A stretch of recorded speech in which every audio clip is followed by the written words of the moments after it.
To properly understand this project, we need to know why we are doing it. The main reason is because of the rise in global warming. This is due to the CO2 pollution that we produce every day. One of the biggest contributors are our cars that burn gasoline. This raises the question, what can we do to fix it? Well, one of the many options is a biodiesel. This is a fuel that comes from plants and other living organisms. A commonly used biodiesel is ethanol. The problem with ethanol is that it's not as effective as gasoline and competes with food supplies such as corn. A much better replacement would be the Chlorella vulgaris algae. This algae can be grown in a few weeks and contains a lot more oil per gram than other natural sources. To top it all off, it doesn't compete with food supplies.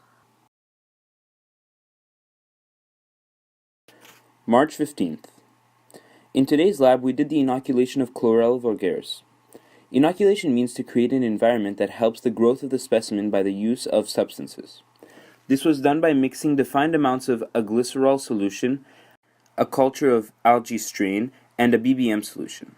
This whole process was done by using aseptic transfers to keep the algae from being infected by other bacteria. This means before each transfer of substances, we purified the opening with fire to kill all foreign germs. Furthermore, we cleaned the material and the bench with 70% ethyl alcohol. The clean section is referred to as the aseptic manipulation zone. In this zone, gloves must be worn and nothing should be touched by bare hands.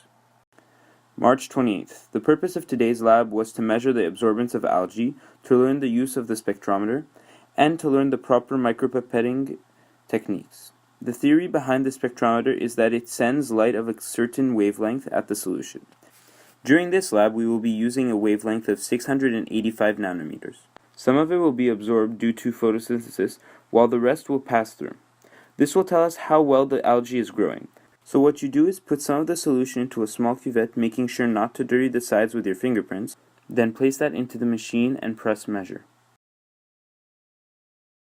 April 3rd. The purpose of today's lab was to use both optical and fluorescent microscopes to view the cells and their organelles. We were also told to count the number of cells in a sample so that its total growth can be estimated. To count the number of cells in a sample, you must use a hemocytometer. This places a grid over the solution, making it much easier to count the quantity of cells in it.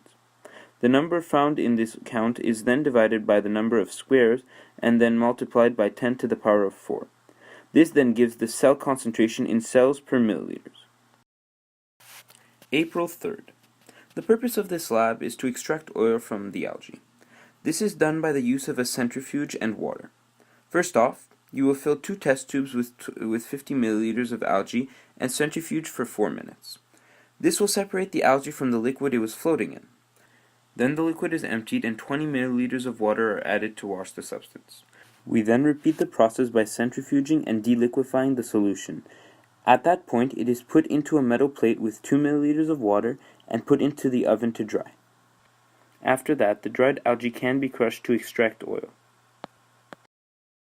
April 5th. The purpose of the lab is to find out the quantity of free fatty acids so that we can calculate the amount of KOH that needs to be added to the oil so that it doesn't react and create soap during the transesterification next week.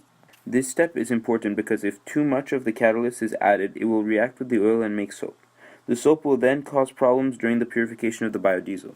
To find this amount needed, we use the method of titration, which consists of adding small drops of KOH to oil mixed with phenol red, until the substance changes into a pink color due to the acid-base neutralization that changes its pH. Then, having measured the amount of KOH to neutralize it, we can calculate the percent of free fatty acids in the oil, which will indicate for us how much of the KOH in grams is needed for the transesterification next lab.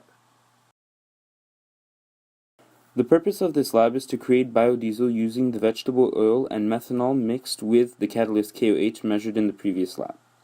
Mixing oil with methanol will create a reaction called transesterification that converts oil into methyl esters, aka biodiesel.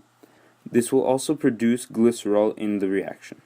The transesterification reaction is done by adding a mixture of KOH and methanol to oil heated somewhere between 45 and 55 degrees Celsius, and leaving it to mix for 20 minutes while maintaining the temperature.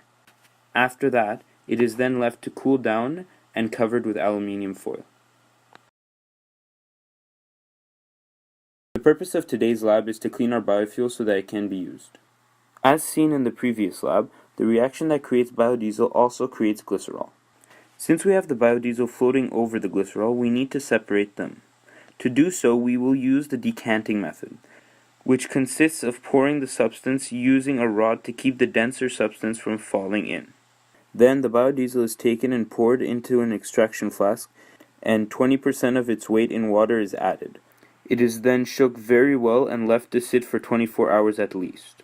This whole process is done to get rid of the byproducts of transesterification, such as free fatty acids, glycerol, methanol, and soap.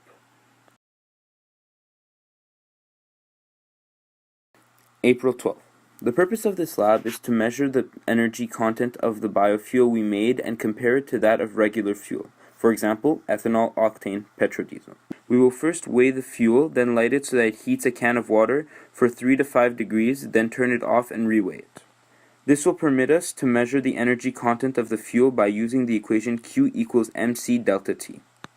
Then, dividing the energy by the amount of grams that were burnt, you can have an amount of energy per gram. Our results show us that the substance with the highest heat content is biodiesel soya, followed by petrodiesel. April 13th. The purpose of this part was for us to try and design an automatic machine that could take the base ingredients of biodiesel and create biodiesel. For this machine to be able to create biodiesel, it would have to be able to do all of the steps that we have done in the labs before it. First off, mixing the methanol and oil. Second off, draining the glycerol. And third, washing with water and draining it. Our original idea was to create a machine that did all of the steps in one container. But after seeing Monsieur's, we noticed that it would be better to put them into different compartments and let them fall into place and do the washing in one container. Then with the use of a valve, it would let out all of the waste, leaving us with clean and usable biodiesel.